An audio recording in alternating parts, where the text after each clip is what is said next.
On our 25th anniversary, she announced she'd spend the night with her dream man, then walked out the door. She called me her rock, her safety net. She forgot that the most dangerous man in the room is the one nobody sees coming. My name is Garrett Callahan. I'm 53 years old.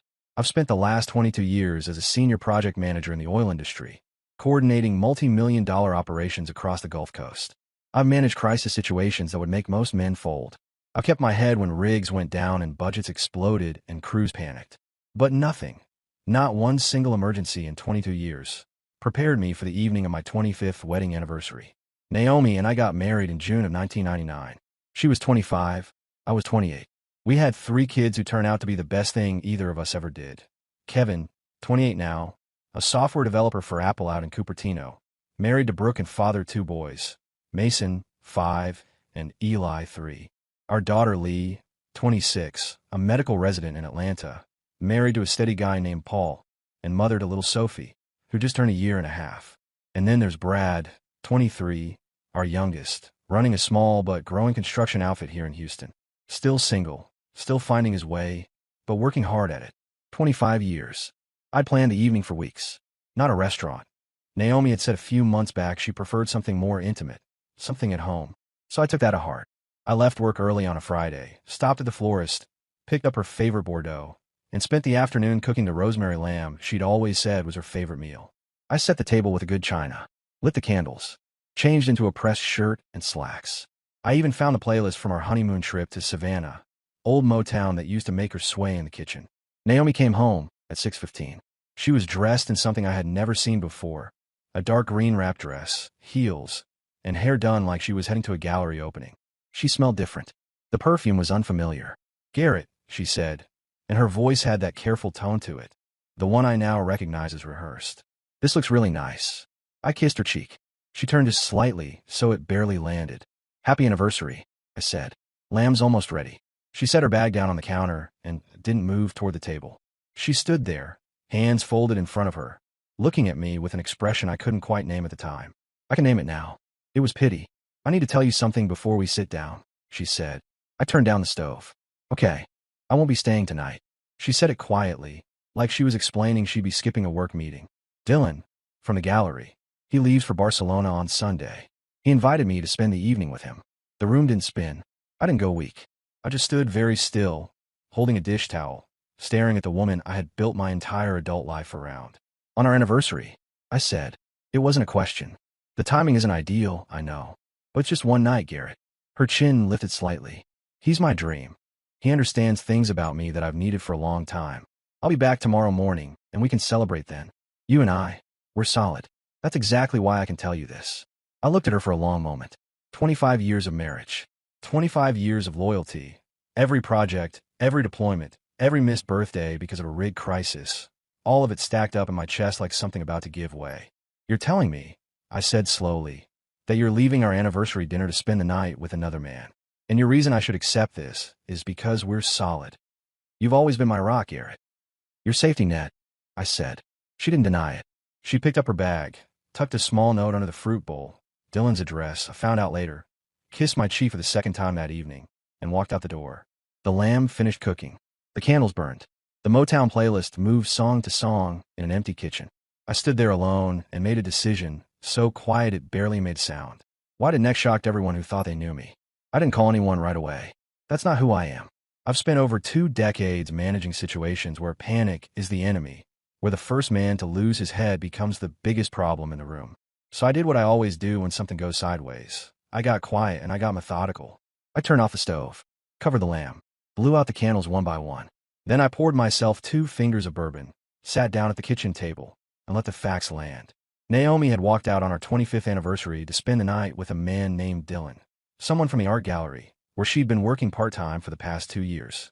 She had dressed for him, perfumed herself for him, and she had told me about it with the calm confidence of a woman who had absolutely no doubt I would still be sitting in that chair when she came back.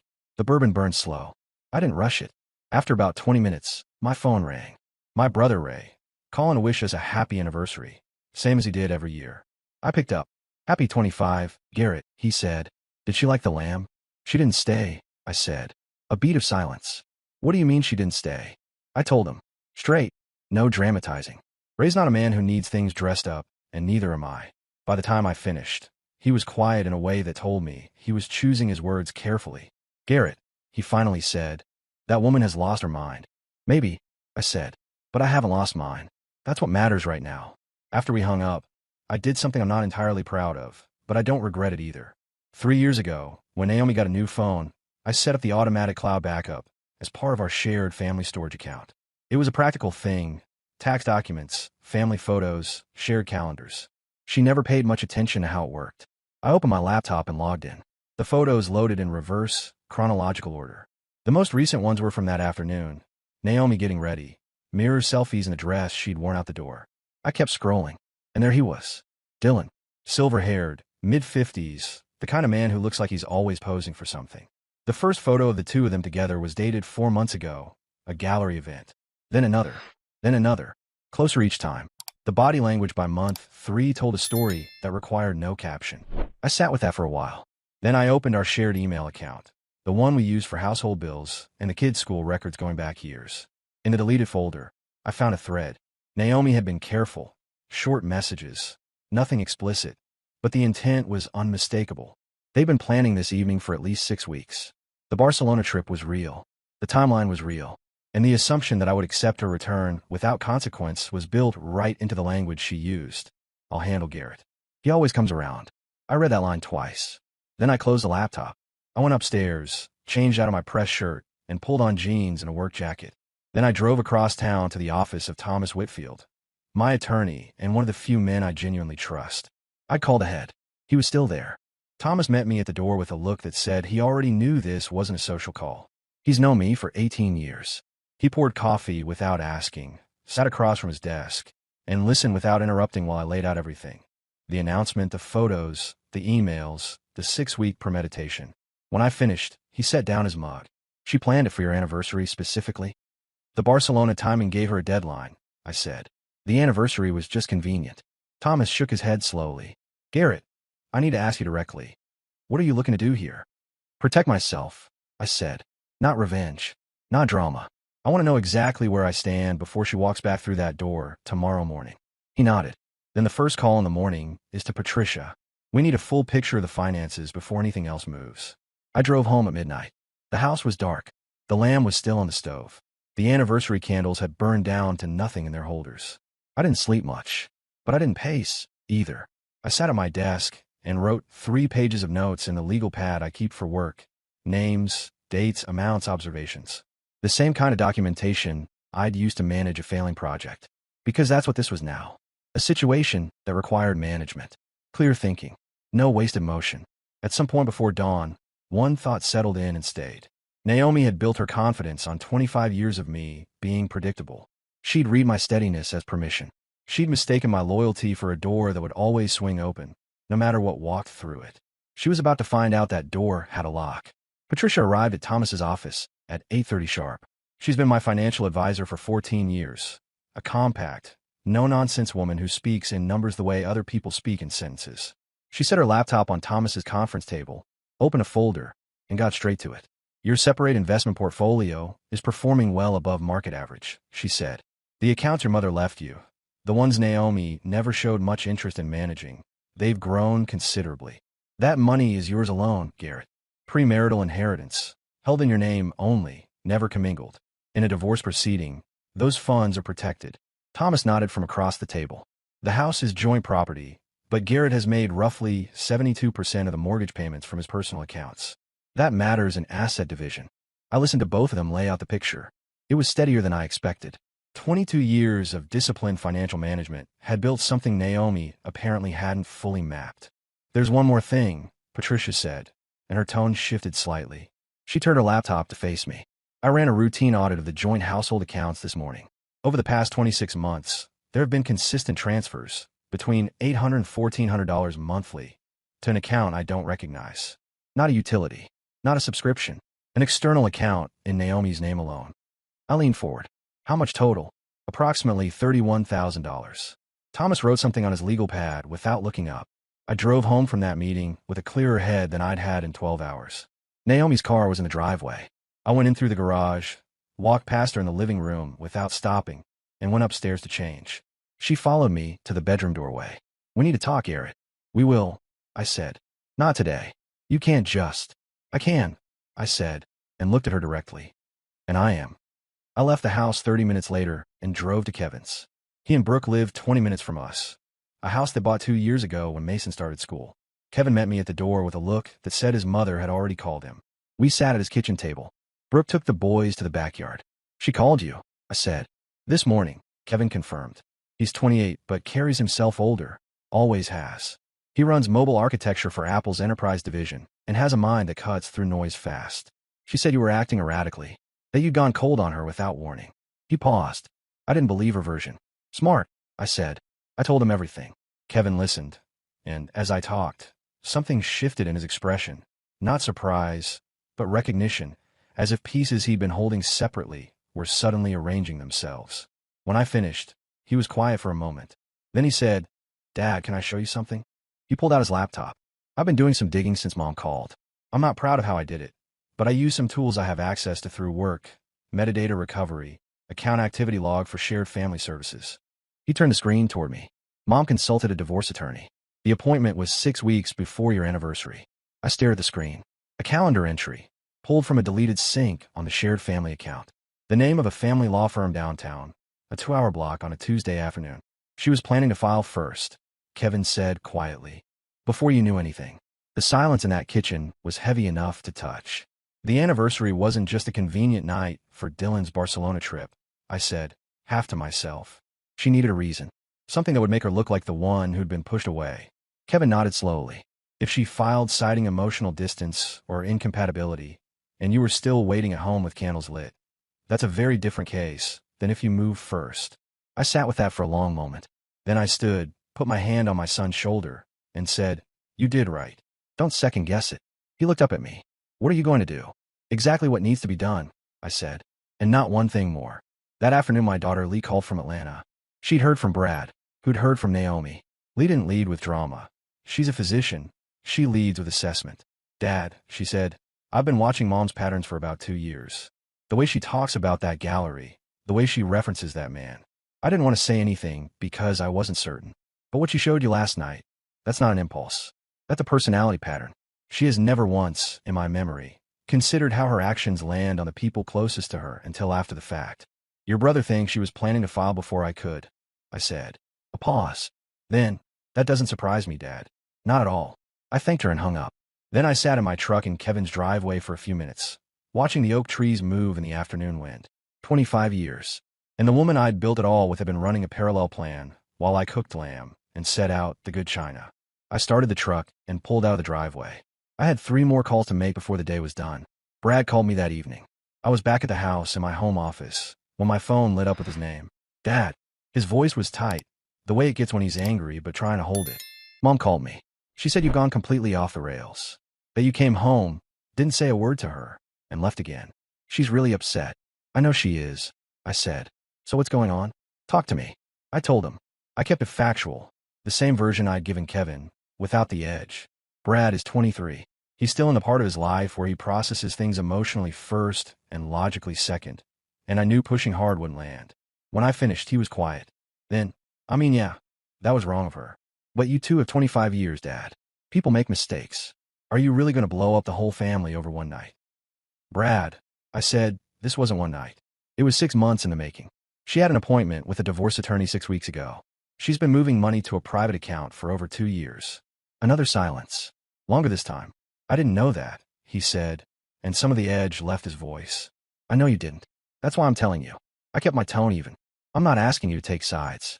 I'm asking you to deal with facts, not the version of events you're being handed. He didn't say much after that. We ended the call without resolution, but without a fight either. The following morning, I packed a bag. I'd spoken with Thomas the evening before, and his advice was straightforward. Establish physical separation before any legal proceedings began. It was cleaner. It was clearer. It protected my position.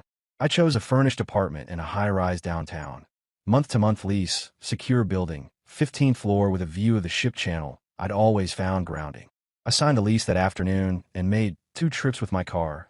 Clothes, personal documents, the framed photo of Kevin and Brad at a Texans game from 2017, and one of Lee at her medical school graduation. I left Naomi a letter on the kitchen counter. I kept it short. Naomi, I've moved out temporarily while we determine what comes next. The household accounts remain active. All bills will continue to be paid. I've retained Thomas Whitfield. You should do the same. Garrett. I placed it next to the small anniversary gift I'd bought her 3 weeks earlier. A silver bracelet engraved with the date of our wedding. Still boxed. Still wrapped. I didn't look back at the table when I left. Naomi's response came in text messages over the following 4 hours. 9 of them. Escalating from confusion to anger to something that read almost like panic. Where are you? Garrett, this is completely unnecessary. You're overreacting. I made one mistake. The kids are going to think you've lost it. I need you to come home so we can talk like adults. I read each one. I didn't respond to any of them. What I did instead was call Patricia and authorize her to restrict Naomi's access to the personal investment accounts, not the joint household accounts, which stayed fully funded, but the separate portfolio that was mine by law and always had been. Naomi found out within 24 hours. Her 9th text message became a 10th. You had no right to touch those accounts. I showed it to Thomas the next morning. He read it, set the phone down, and said, "She's rattled." Good. Rattled people make mistakes. Then came the message I hadn't expected. It arrived not from Naomi, but from Dylan. A text to my number, which Naomi had apparently shared with him. That read, "Mr. Callahan, I think we should speak. I was told your arrangement was open. I had no intention of causing harm." I read it twice. Then I forwarded it directly to Thomas with one line. Add this to the file. I didn't respond to Dylan. That evening I stood on the balcony of my new apartment, 15 floors above the city. The air smelled like the refineries to the south. The same industrial smell that had been part of my professional life for over 2 decades. Familiar. Grounding. My phone buzzed with a call I'd been expecting. It was Thomas. "Dylan texted you," he said. Naomi told him it was an open marriage. "I know," I said. "I forwarded you the message." "Good. And Garrett." He paused. "She didn't just plan this. She built a cover story for her partner too. This goes considerably deeper than one bad night." I looked out at the city lights reflecting on the water below. "I know exactly how deep it goes," I said. "That's why I moved first." Dylan's text sat in my forwarded emails like a small, quiet bomb. Thomas had added it to the file without comment, but when I sat across from him 2 days after moving into the apartment, he brought it up with the kind of measured tone that means something matters more than the words suggest. "He reached out to you directly," Thomas said. "That tells me he's worried. Men who feel clean about a situation don't reach out to the husband." "He said he was told it was an open arrangement," I said. "Which means Naomi told him you'd both agreed to something you never agreed to." Thomas tapped his pen against the legal pad. "That's not just infidelity, Garrett. That's a fabricated narrative she sold to her partner. It changes the moral architecture of what she did considerably." I hadn't responded to Dylan's text. I had no intention of doing so. But 2 days later, my phone rang from a number I didn't recognize. And when I answered, the voice on the other end introduced himself in a clipped, careful tone. "Mr. Callahan, this is Dylan Marsh. I apologize for the intrusion. I felt I owed you a direct conversation." I stepped out onto my apartment balcony and let him talk. He had come back from Barcelona 4 days early. He hadn't planned to call me, but something Naomi had said during a phone call that week had unsettled him enough that he'd started asking questions he should have asked months earlier. She had told him, he said, that our marriage had been a formality for years, that we lived essentially separate lives, that I had known about his existence and had quietly accepted it. I let him finish. Then I said, "Not one word of that is true." Naomi announced her plans to me on our anniversary evening. It was the first I knew of any of it. We had no arrangement of any kind. Silence on the line, long enough that I could hear traffic somewhere on his end. "She told me you were a safety net," he said finally, "that you'd always been fine with things as long as the household kept running. She told you what she needed you to believe, so you'd go along with it," I said. "Whatever you two decide from here is your business. But I want you to know exactly what foundation you've been standing on." Dylan hung up without another word. I stood on the balcony for a moment, looking out at the Houston skyline. Then I called Thomas and gave him the full account of the conversation.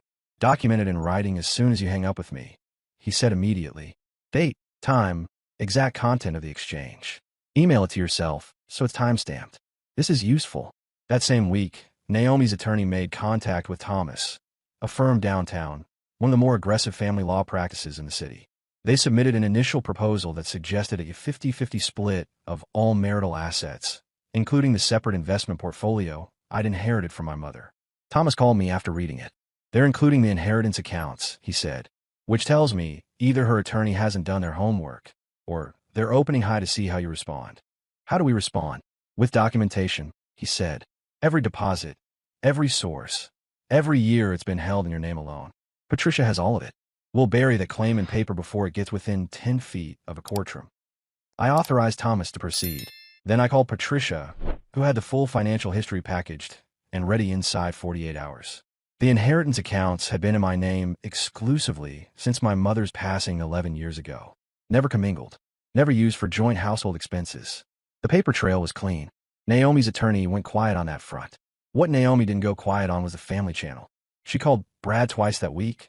Long calls, from what Brad told me when he finally came by the apartment on a Thursday evening. He showed up unannounced, stood in my doorway with his hands in his jacket pockets, and said, "Can I come in?"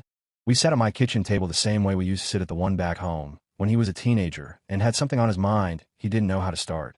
"Mom told me you're trying to take everything," he said. "That you've cut her off financially and you're going after the gallery money." "The household accounts are fully active," I said. "She has access to everything she needs for daily life. What I've done is protect the assets that were mine before this marriage and will be mine after it. That's not taking. That's defending." Brad stared at the table. "She cried on the phone, Dad." "I know she did," I said. "Your mother is very effective when she needs something. That doesn't make her version of events accurate." I pushed my laptop across the table and showed him what Kevin had found. The deleted calendar entry, the law firm, the date. 6 weeks before our anniversary. Brad read it twice. Then he sat back in his chair and rubbed his face with both hands. "She was going to file first," he said quietly, "and position herself as the wrong party," I said. Before I knew a single thing. Brad was quiet for a long time. The refrigerator hummed. Outside, the city moved along without caring about any of it. "I'm sorry, Dad," he said finally.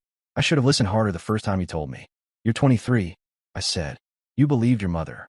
That's not a character flaw." He stayed for another hour. We watched the last quarter of a Texans game and didn't talk about Naomi at all. When he left, he shook my hand at the door, the way men do when words aren't quite sufficient. It was the first time in weeks something had felt like it was moving back toward right. The lifestyle piece ran on a Thursday morning. I found out about it when Kevin sent me a link with a single message. "You need to see this."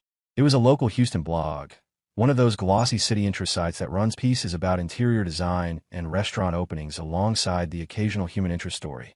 The headline read, "Rediscovering Yourself After Decades of Giving. One Woman's Journey."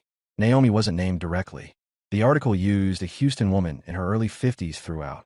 But the details were specific enough. The art gallery, the 25-year marriage, the husband who struggled to accept her personal growth, that anyone in our circle would know exactly who it was about. I read it twice. Then I called Thomas. "She gave an interview," I said.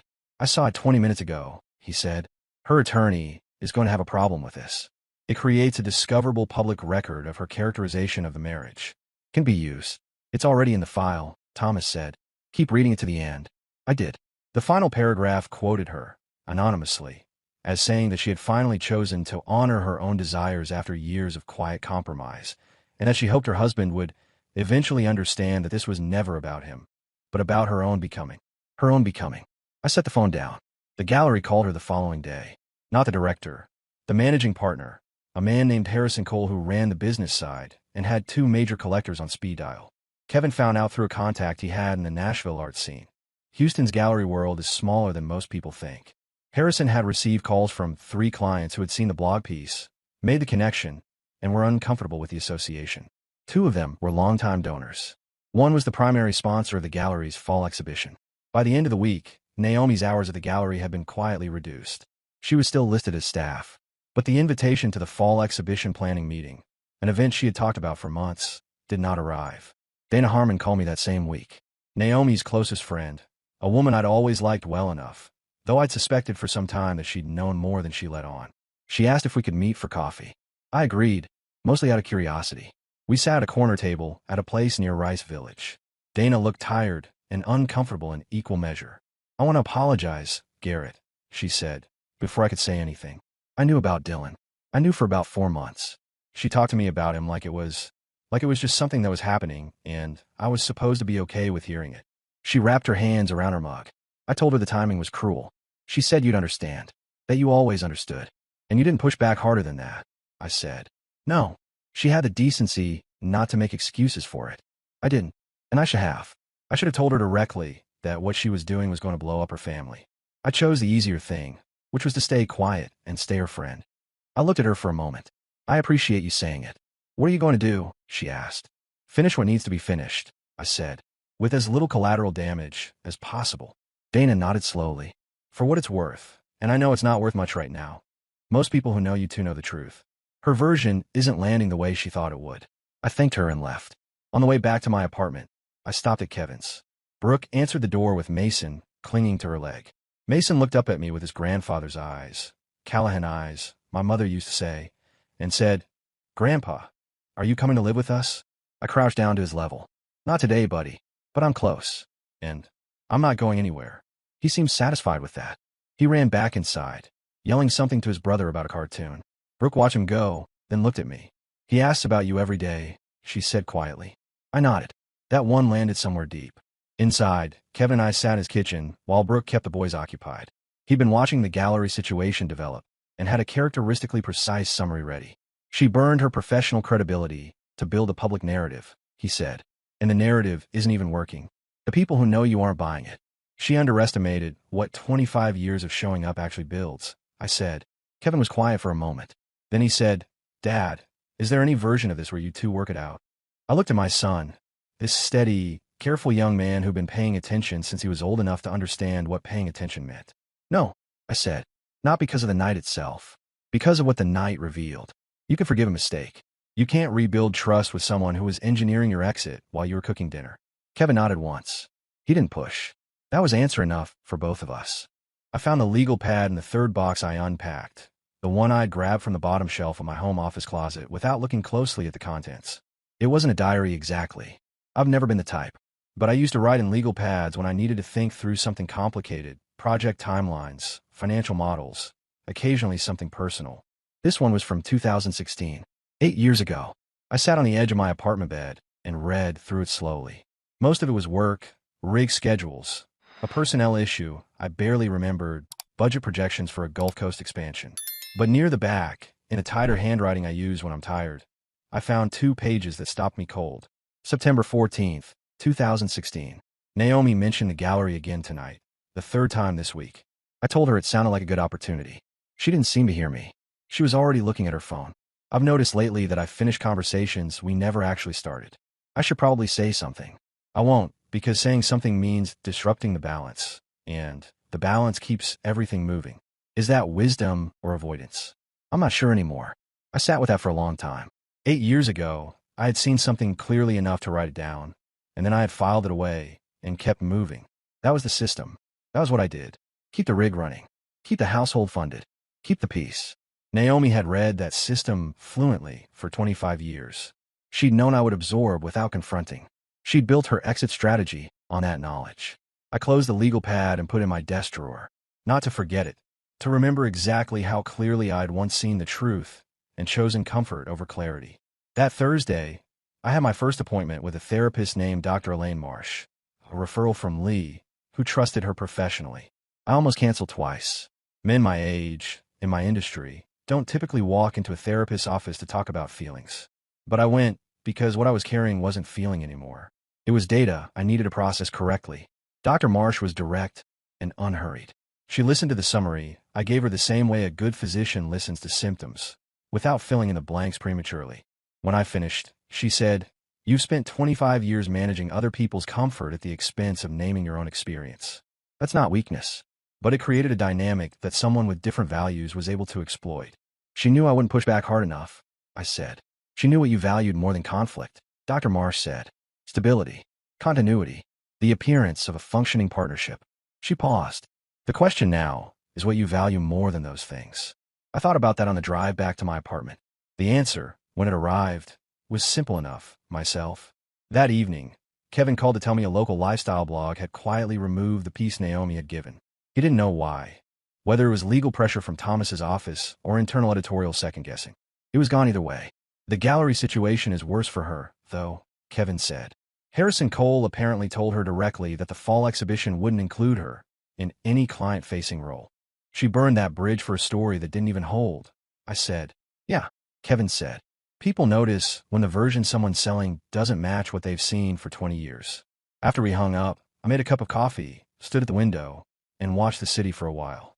Not thinking about Naomi, not running numbers, just standing there, in a space that was entirely mine, with a future that had not yet been written. For the first time since this began, that felt less like a loss and more like a starting point. The confrontation I hadn't been able to avoid came at Lee's request. She was in Houston for a medical conference and asked me to dinner. The three of us, she said. Her, me, and Naomi. Not to reconcile. To close a loop, she said, carefully, that had been left open too long. I agreed. Lee had earned that. We met at a quiet Italian place in Montrose. I arrived first, ordered water, and waited. Naomi came in looking composed in a way that required effort. I could see it in the set of her shoulders. She sat across from me without embracing me. We were past that. Lee arrived 2 minutes later, still in her conference lanyard, and sat between us like a referee who hadn't asked for the assignment. For the first 20 minutes, the conversation stayed surface level. Lee's conference, the kids, Mason's new school year. Then Lee set down her fork and said, quietly but firmly, I asked you both here because I needed to say some things with both of you present. She looked at her mother first. Mom, I love you.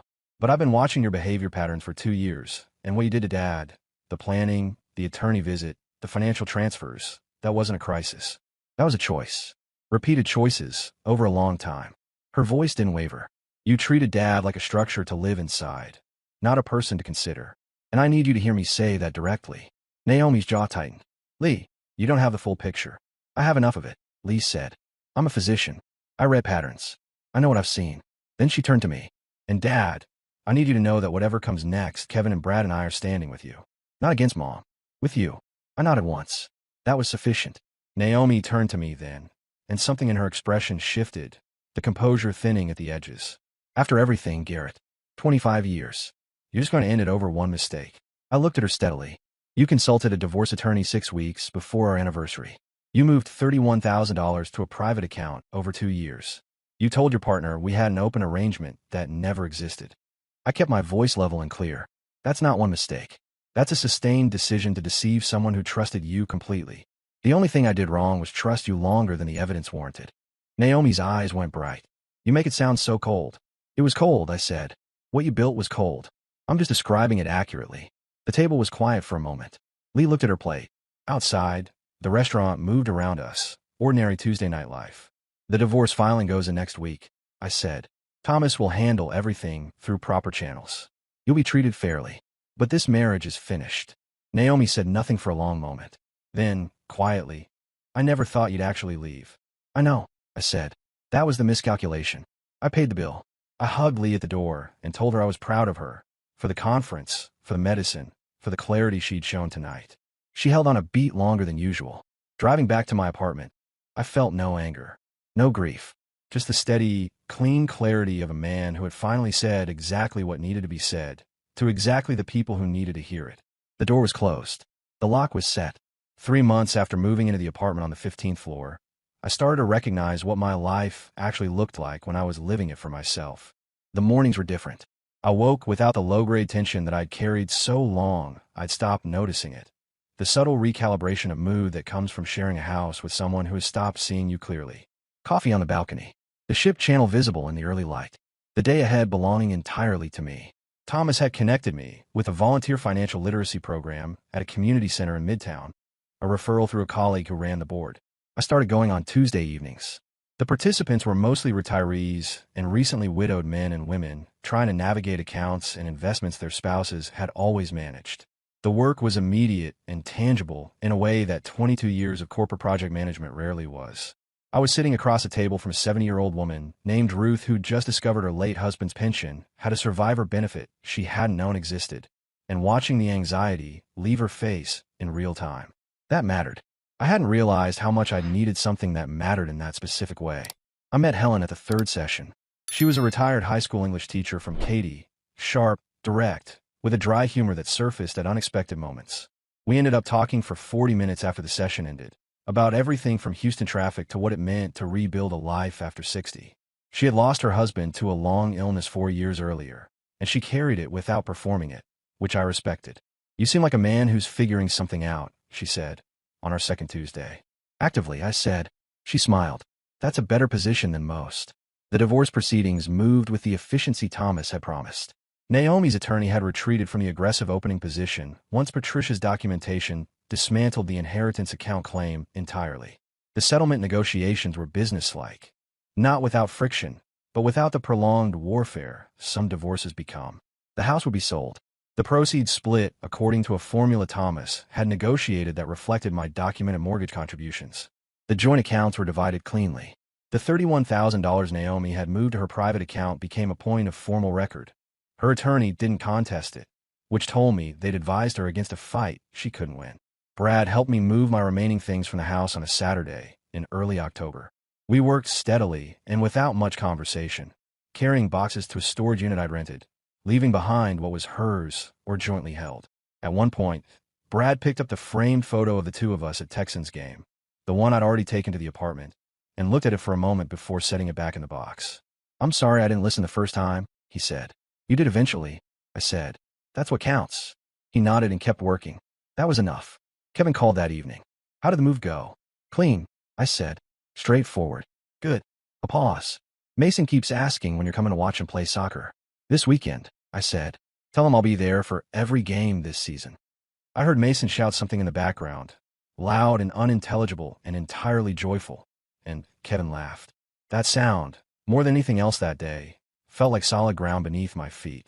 The volunteer program asked me to expand my involvement. A second session on Thursdays and a mentorship component for young adults navigating their first jobs and financial decisions. I said yes without hesitating. Helen and I had coffee 3 times that month. Nothing more than that. 2 people talking, trading observations about the world, finding that the conversation was easy in a way that had become unfamiliar to me. I wasn't in a hurry. She wasn't either. That suited both of us fine. On the last Tuesday of October, I drove past our old house on the way home from the community center. The real estate sign was up. Morgan's firm, a good agent, a fair price. The lights were off inside. The rose bushes I planted along the front walk were still there, trimmed and holding their shape. I didn't stop. I didn't need to. I drove back to my apartment, made coffee, and stood at the window for a while. The city was steady below me, lit and moving and entirely indifferent to one man's reckoning. But somewhere out there, Mason and Eli were asleep in their beds. Sophie was a year and a half old and learning to run. Brad was building something of his own. Kevin and Lee were showing up for their lives with more clarity than people twice their age. That was the inheritance I'd actually built. Not accounts or property. These 3 people, and the small ones they were raising. I opened the volunteer program's scheduling app and blocked out every Tuesday and Thursday for the next 4 months. Then I poured the coffee, sat down at my desk, and started on what came next. 4 months after the filing, the divorce was finalized on a Wednesday morning in a downtown courthouse. Thomas was there. I wore a jacket and tie, not for ceremony, but because I've always believed that how you carry yourself through difficult things matters. The judge reviewed the settlement agreement, confirmed both parties' consent, and signed the order in less time than it takes to review a hospital compliance report. 25 years of marriage concluded in 11 minutes of legal procedure. Thomas shook my hand outside the courtroom. "Clean exit," he said. "Exactly as planned." "Thanks to you," I said. "You did the hard work," he said. "I just organized the paperwork." Naomi had been represented by her attorney only. We hadn't spoken directly since the dinner at Lee's restaurant in Montrose. Her professional situation at the gallery had continued to deteriorate. Harrison Cole had restructured staff roles in a way that effectively ended her client-facing position. Dylan, from what Thomas had gathered through channels, had ended whatever arrangement they'd maintained after his Barcelona trip. He had returned to find a situation considerably messier than the one Naomi had described to him. The gallery partnership inquiry had also produced results. A formal audit of the gallery's finances, prompted by a separate investor complaint unrelated to our divorce, had flagged irregular early-stage funding practices. The audit was ongoing. It was no longer my problem, but it was, without question, Dylan's. What Naomi was left with was the settlement proceeds from the house sale, her own retirement accounts, and a part-time position at a smaller gallery on the west side of the city. She had not spoken to the press again. The lifestyle blog had never republished the removed piece. I heard from Dana Harmon that Naomi had started seeing a therapist. I hope she kept going. Not out of warmth exactly, but because a person who had operated the way she had for 25 years needed someone to help them understand why. That wasn't my job anymore. Brad called me the morning the divorce was finalized. He didn't know the exact date. I hadn't told the kids when to expect it. He called about a construction contract he was bidding on and needed advice about the bonding requirements. We talked through the numbers for 20 minutes. Before he hung up, he said, "Hey, Dad, are you good?" "Yeah," I said. "I'm good." "Okay." A pause. "I've got tickets to the Texans game next Sunday. You in?" "I'm in," I said. Kevin texted that same evening. A photo of Mason in his soccer uniform, mud on his knees, holding up 2 fingers for the 2 goals he'd scored that afternoon. No caption. None was needed. Lee called from Atlanta. "It's done," she asked. "It's done," I said. "Good," she said simply. Then, "You coming to Atlanta for Thanksgiving?" "Wouldn't miss it," I said. Helen and I had dinner that Friday. A real dinner, at a restaurant she'd chosen, where we talked for 3 hours and closed the place down without noticing. She was easy to be around in the way that only certain people are, present, unhurried, comfortable with silence when arrived. I drove her home, and we sat in the car outside her house for another hour talking about nothing consequential. When I walked back to my car, I felt something I hadn't felt in a long time. Not happiness exactly. Something quieter and more durable than that. The sense of a man standing on ground that was genuinely his. The volunteer program offered me a board position in November. I accepted. The mentorship program I'd helped develop was being expanded to 2 additional community centers.